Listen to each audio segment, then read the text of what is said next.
The phone rang, again. On the other end, a voice that chilled Dorothy Jane Scott to her bones. He knew where she was, what she wore, even hinted at her fate. But on one ordinary night in 1980, Dorothy vanished. This is the story of her mysterious disappearance. Dorothy Jane Scott was a 22-year-old single mother living a quiet life in Anaheim, California.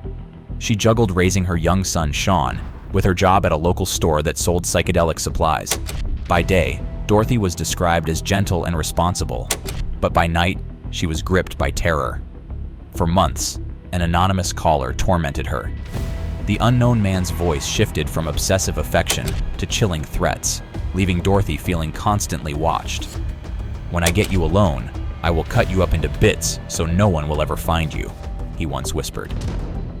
On the evening of May 28th, Dorothy noticed a coworker, Conrad Bostron, seemed ill and offered to drive him to the emergency room, with another colleague, Pam Head, accompanying them. They rushed to UC Irvine Medical Center. As Conrad received treatment, Dorothy and Pam kept to themselves, waiting in the sterile, fluorescent-lit corridors. Dorothy never let Pam out of her sight, except once, when she stepped away to the parking lot to grab her car. Moments later, Pam and Conrad emerged to find Dorothy's car speeding out of the lot, headlights blinding, tires squealing. It was gone before they could react. Hours crawled by. Police were called.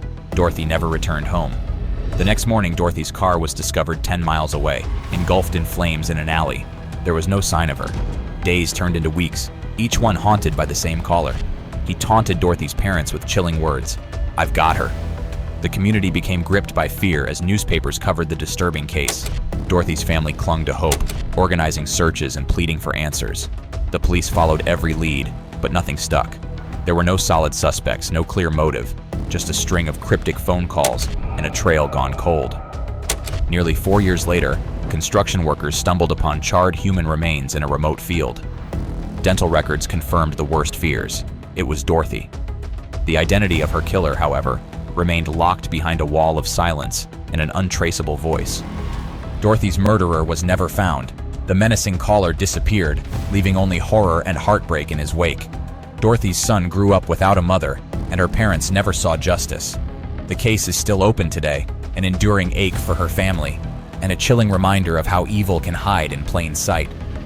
Who was the voice on the line, and why did he choose Dorothy? Let us know your thoughts below.